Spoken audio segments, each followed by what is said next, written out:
I want to ask you one direct question. What are you waiting for? Not a rude question, an honest one. Because most people who are not yet studying English or not yet studying consistently are waiting for something. They are just not always sure what. They are waiting for the perfect time, for things to calm down at work, for the children to get slightly older, for the next semester to start, for the right course to appear, for motivation to arrive on its own. They are waiting for a condition to be met before they begin. But the condition, the calm, the readiness, the perfect moment very rarely arrives exactly as imagined because life does not become still and available. It stays moving, it stays full. The next demand replaces the current one. The next busy period follows the current one, and the waiting continues. Here's the truth. The people who improve their English are not the ones who found the perfect time. They are the ones who decided that the imperfect time, this ordinary Wednesday, this slightly busy week, this not quite ready version of themselves, was enough to begin. They stopped waiting. They started. Not because the conditions were right, because they understood that the conditions would never be perfectly right. And that beginning in imperfect conditions was infinitely better than waiting forever for conditions that would never arrive. What are you waiting for? Today's story is about a young man named Nabil. Nabil had been waiting for 3 years for something he could never quite name until one question made him see what the waiting was really about. This is his story. Meet Nabil. Nabil was 29 years old. He worked as an operations coordinator at a logistics company. He managed daily processes, resolved problems as they arose, and kept the operation running smoothly. He was good at it, systematic, calm under pressure, reliable. He had been waiting to start learning English seriously for 3 years, not passively. He had downloaded apps. He had bookmarked courses. He had read articles about the best methods for adult English learners. He had watched YouTube videos about language learning strategies. He had spent significant time preparing to learn English. He had spent almost no time actually learning it. In 3 years of preparing, he had accumulated approximately 12 hours of actual English study. 12 hours in 3 years. He knew this was inadequate. He felt it as a persistent, quiet discomfort. The awareness that something he genuinely wanted was not happening because of choices he was making every day. He told himself he was waiting for the right time. His manager, a straightforward, no-nonsense man named Mr. Walid, asked him directly one afternoon about his English progress. The company had mentioned needing better English communication capability across the team. Nabil explained he was still preparing. He would start seriously soon. Mr. Walid looked at him for a moment. Then he asked the question that Nabil had been unconsciously avoiding for 3 years. The question, Mr. Walid said, Nabil, what exactly are you waiting for? Nabil opened his mouth to answer and realized he did not have a clear answer. He said, the right time. Things are busy now. They were busy last year too, said Mr. Walid simply, and the year before. Nabil was quiet. I am not criticizing you, said Mr. Walid. I am asking genuinely, what condition would need to be true for you to start? What does the right time look like, specifically?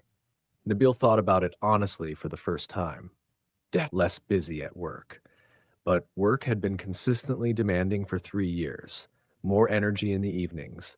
But his energy levels had not changed significantly. A clearer sense of the right method, but he had researched methods extensively without reaching a conclusion that led to action. He said slowly, I think I have been waiting for something that is not coming. Mr. Walid nodded. Most people wait for a feeling, the feeling of being ready, of it being the right moment. But that feeling is not a reliable signal. It arrives after you start, not before. He stood up. Start today, he said, not because it is the right time, because the wrong time has already lasted 3 years. Lesson 1. Starting in the wrong time. That evening, a Tuesday, Nabil came home from work. It was not a special evening, not a Monday fresh start, not a new month beginning, not any kind of natural beginning point. Just a Tuesday. after a normal day with normal tiredness in a normal week. He opened his laptop. He found a free English course, one he had bookmarked 6 months ago and never opened. He clicked on lesson 1.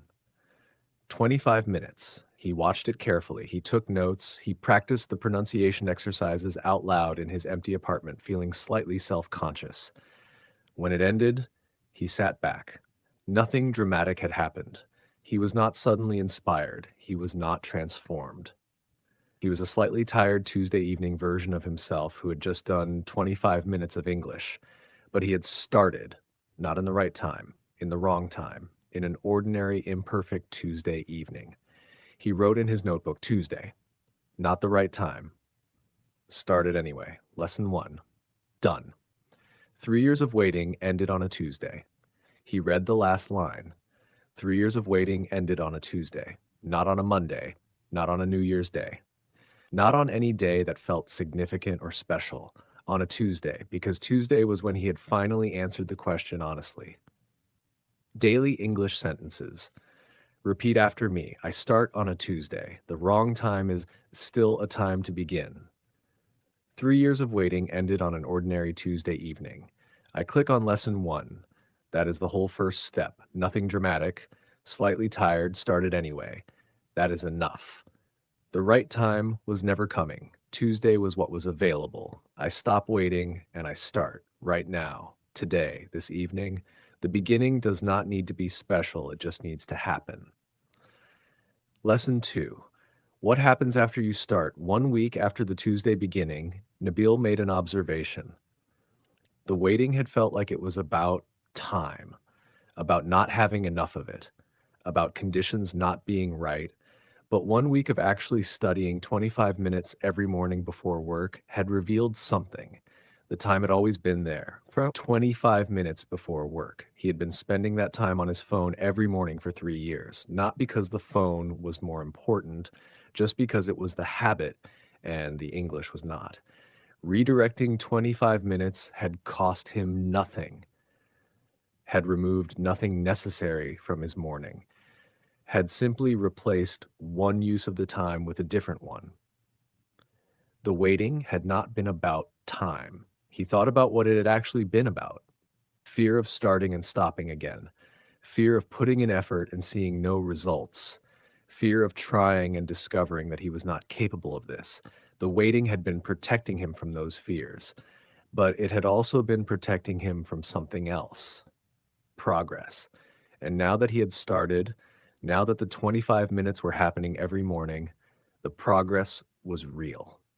After 1 week, small but genuine. After 2 weeks, slightly more. The waiting had been costing him this.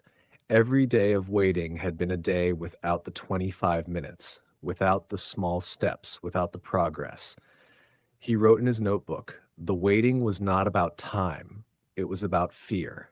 And now that I've started, the fear is smaller, the progress is real. Starting was the answer to both. Daily English sentences. Repeat after me. The time was always there. I just had not used it for English. 25 minutes redirected. Nothing lost. Real progress gained. The waiting was about fear, not about time. Starting was the answer to both the fear and the waiting. After 1 week, small but genuine progress. Real. Every day of waiting was a day without the progress. I start.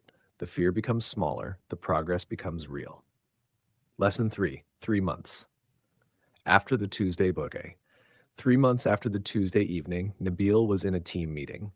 His manager, Mr. Walid, was presenting a summary of the quarter. He mentioned briefly in passing that the team's English communication capability had been a positive development.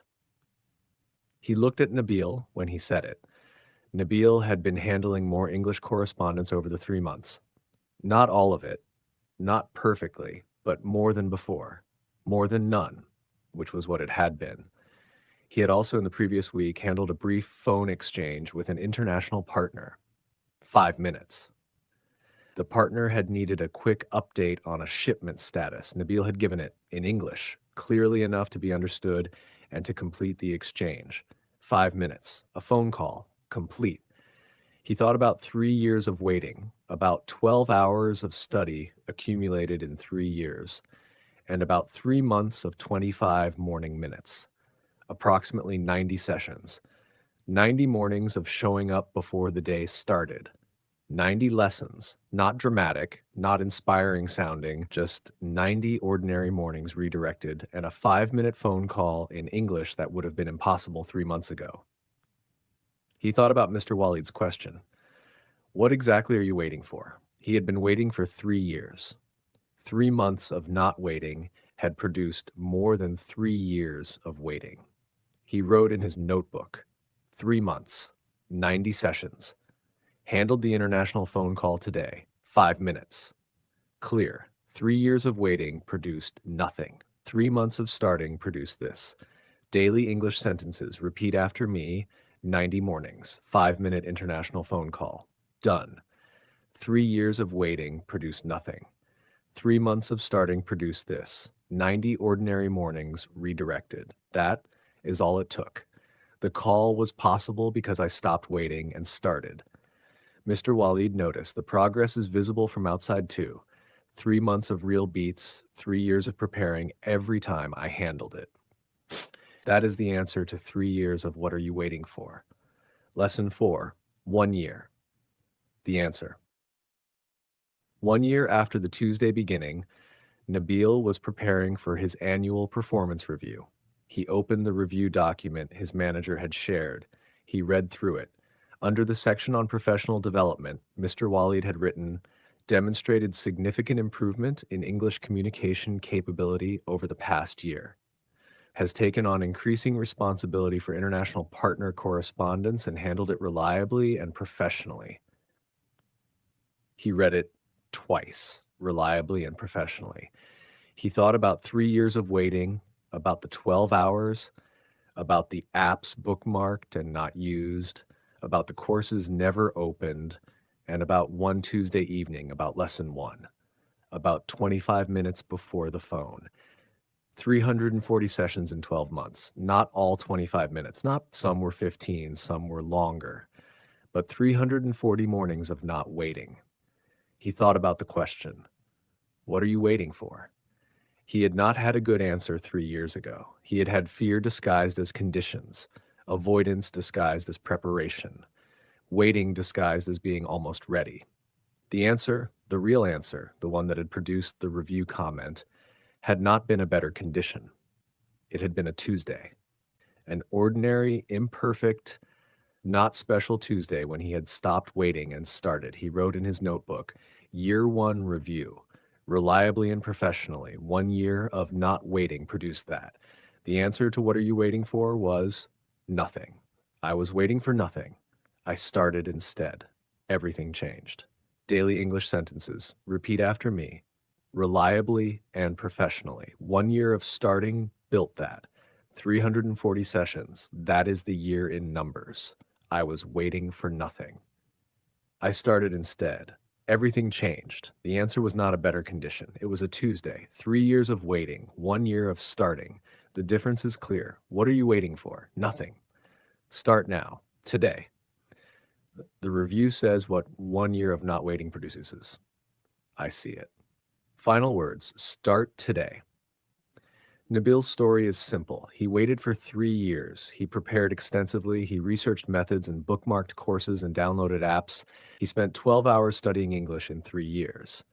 Then one question, asked directly by his manager, made him see what the waiting actually was. Not preparation, fear, avoidance, the habit of almost. He started on a Tuesday, ordinary and imperfect. 1 year later, reliably and professionally in his performance review.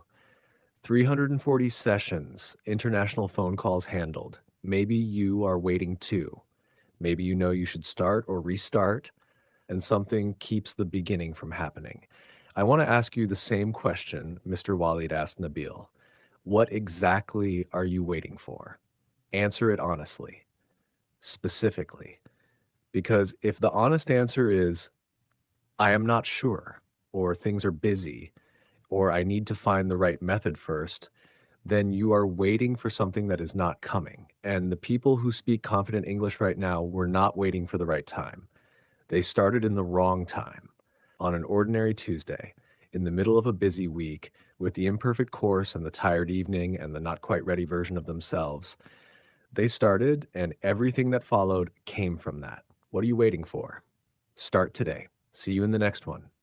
Stay calm, stay honest, and start right now, today.